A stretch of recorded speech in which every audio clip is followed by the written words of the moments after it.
اور اپنی دینداری، اپنا ایمان، اپنا عقیدہ ان کے ساتھ شیئر کرتے ہیں۔ پیروں نے ہم کو کتنا صاف کہا ہے کہ ایک رتن تم نے امولکھ لادھو، تینے جتن کرینے راکھیجے، وست جوئی نے ویپارج کیجے، تے جن جن ہاتھ نہ دیجے۔ تمہیں ایک جوہر دیا گیا ہے، ایک موتی، ایک ہیرا، ایک جویل دیا گیا ہے، اس کو سنبھال کے رکھو، اچھا بیپاری دیکھ کر اس کے ساتھ بیپار کرو، ہر ایک کے ہاتھ میں نہ دو۔ یہ جو ہمارا ایمان، ہمارا عقیدہ ہے، ہر ایک کے ہاتھ میں دینے اور ہر ایک کے ساتھ شیئر کرنے جیسا نہیں ہے۔ گھر گھر دراچاری ایسی ہوئی، سچ کی راہ پر نہ چالے کوئی۔ گھر گھر کے اندر ایسی باتیں ہوں گی کہ سچائی کے راستے پر کوئی نہیں چلے گا۔ ٹوڑا ٹامڑ گھر گھر ہوئی، گنان وچاری نہ چالے کوئی۔ یہ دورا دھاگا گھر گھر ہونے لگیں گے۔ یہ تھالی ہے یا روٹ ہے یا کنڈا ہے، دیندارو جہاں تک مجھے یاد ہے تقریباً اس کراچی شہر کے اندر واز کرتے ہوئے 40 برس ہو گئے۔ 1965 سے جب ہمارا اسماعیل ایسوسیشن یہاں آپ کی اسی جماعت خانے کے میزنین فلور کے اندر تھا، تب ہم یہاں پڑھتے تھے۔ 1965 سے لے کر کم از کم اس شہر کے اندر ہم یہ تھالی، روٹ اور کنڈا پہ بولتے آئے ہیں۔ اگر 40 سال کے بعد بھی وہی بات ہم کو کہنے کی ضرورت پڑے تو آپ سمجھ سکتے ہیں کہ ہم کیا سیکھتے ہیں اور ہم نے کتنا گرو کیا ہے، ہم نے کتنی ترقی کی ہے کہ آج 40 برس کے بعد بھی ہم کو وہی سبق سکھانا پڑ رہا ہے جو ہم 1965 میں اور 66 میں پڑھتے تھے۔ ہمیں کیا ہو گیا ہے؟ دنیا کہاں سے کہاں نکل گئی ہے، ہم یہ ABCD میں سے باہر نہیں نکلے ہیں، ہم اس بیسکس میں سے باہر نہیں نکلے ہیں۔ امام فرماتے عقل کا استعمال کرو اور دیکھو دنیا میں کیا کچھ ہو رہا ہے۔ دنیا میں سب سے زیادہ اچھی قوم ہماری ہے کہ ہمارے کوئی پرابلم ہی نہیں ہے، کوئی سوالات ہی نہیں ہے۔ امام زمان فرماتے ہیں اس پہ چلو، تمہارے سارے راستے ختم، تمہارے سارے مشکلات ختم، سب مشکل آسان۔ کیا چاہیے ہمیں؟ تو اب ان چیزوں کا ایک انت آنا چاہیے اور ہم اس پہ بلڈ کر کے اپنے آپ کو عقلانی طور پہ، روحانی طور پہ زیادہ آگے سے آگے بڑھانے کی کوشش کریں۔ میں ایک فرمان کے ساتھ آج کا یہ موضوع ختم کرتا ہوں۔ مولا نے فرمایا کہ دوسرے دین والوں سے تعویذ لے کر کبھی اپنے پاس نہ رکھنا۔ ایسے لوگوں کے پاس سے تعویذ لے کر گلے میں ڈالتے ہیں اور ان پر اعتقاد رکھتے ہیں، اس سے آپ کے ایمان میں بہت سستی پیدا ہوگی۔ اور یاد رکھیے دیندارو، گھر گھر ادھر ادھر جانے والے کی یہ نشانی ہے کہ اس کے ایمان میں سستی ہے۔ ایمان میں جو چستی ہے، مضبوطی ہے، وہ مولا کے در کو چھوڑ کر کہیں اور نہیں جاتا۔ اس طرح کریں گے تو یوں سمجھا جائے گا کہ آپ دو شخص کی اولاد ہوئے ہیں۔ آپ دوسروں سے تعویذ لیں گے تو ہمارے دیے ہوئے تعویذ آپ کو کوئی کام نہیں آئیں گے اور آپ کبھی بھی روشنی نہیں دیکھ سکیں گے، آپ کے دل میں اندھیرا ہوگا۔ آپ ایمان پر یقین نہ رکھیں اور ادھر ادھر دوڑیں، وہ بے ایمانی ہے۔ 7 جگہوں پر پاؤں رکھنے سے کیا فائدہ؟ یہاں وہاں دوڑنے والے اگر کبھی ہم سے نزدیک بھی ہوں تب بھی وہ ہم سے دور ہیں۔ ایسے لوگ یہاں آئے تب بھی انہیں شک رہتا ہے اور دوسری جگہوں پر جائیں وہاں بھی انہیں شک رہتا ہے۔ ایسے شخص کا ایمان کسی بھی جگہ قائم نہیں رہتا، اس کے دل میں ہمیشہ شک بھرا رہتا ہے۔ آپ اپنا ایمان مضبوط رکھیں۔ اگر کوئی شخص آپ کو الٹی سیدھی سمجھائیں تو اس کی باتیں کبھی بھی قبول نہ کرنا۔ کتنے صاف لفظوں میں مولا نے فرمایا ہے۔ اگر ہم سے کوئی بھول ہوتی ہے، بھول ہوئی ہے، امام زمان کے دربار میں ہم آتے ہیں، توبہ کریں، مولا سے معافی مانگیں، مولا کا دامن تھاما ہے، مولا کے ساتھ چلے، مولا کے پیچھے چلے۔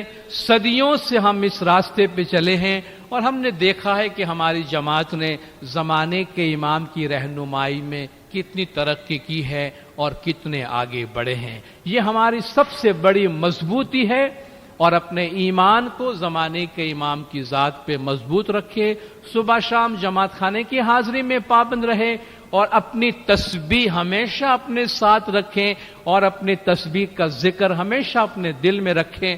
پھر ہم دیکھیں کتنی مضبوطی ہمارے اندر آتی ہے حالات کا مقابلہ کرنے، مشکلات کا مقابلہ کرنے اور مشکلات کو سمجھنے کے لیے۔ آپ جماعت نے خاموشی سے سنا، آپ سب کا بہت بہت شکریہ۔